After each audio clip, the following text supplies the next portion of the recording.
Hello everyone. In this video we're going to talk about DDoS and what it is. DDoS stands for Distributed Denial of Service, and what this is, it's basically a cyber attack on a specific server or network with the intended purpose of disrupting that network or server's normal operation. And a DDoS attack does this by flooding the targeted network or server with a constant flood of traffic, such as fraudulent requests, which overwhelms the system, causing a disruption or denial of service to legitimate traffic.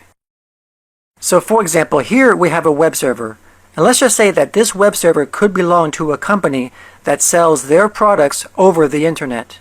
And over here we have a couple of customers with their computers that are browsing the company's website, looking at the company's products or services. Now let's just say that someone just wanted to do an attack on this company's web server. And let's just say that they're going to attack the server for whatever reason. For example, maybe they don't like the company, or they don't like the owners of the company, or whatever. So what happens is the attacker is going to use their computer and their program to attack this server and flood it with fraudulent data traffic to try and disrupt its service. Now this is not a DDoS attack.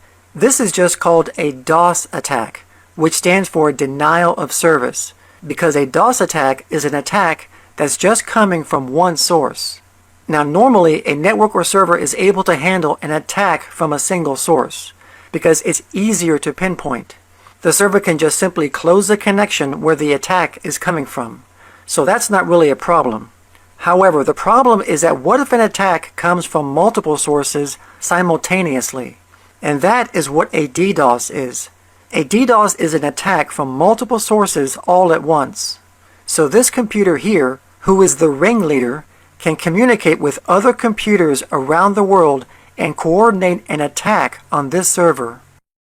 So now, instead of an attack coming from a single source, the server now has to deal with an attack from multiple sources.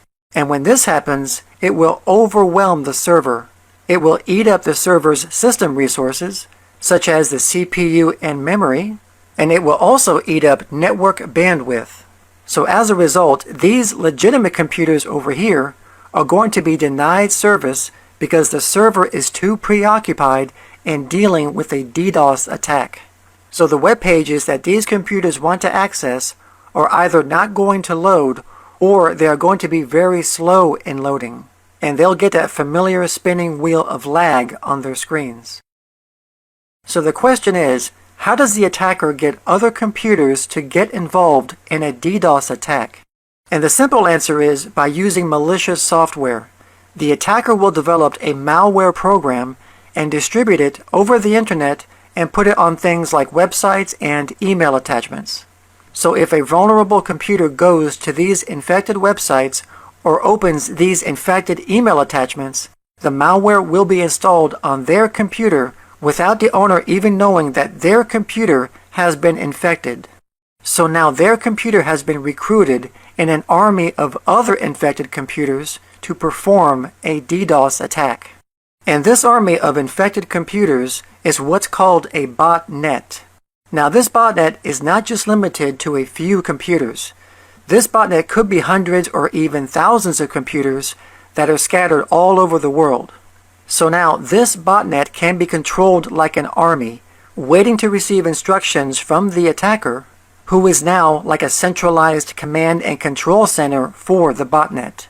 And then the attacker can send out commands to all these computers and to tell them to attack at a certain date and time. And then once that set time is reached, the attack begins.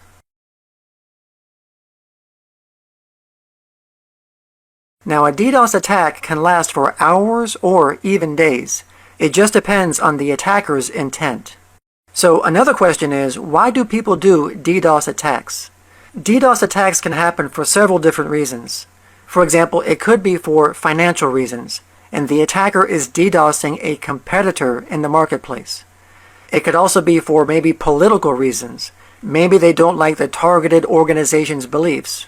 Or it could also be that maybe the attacker is just doing it for fun.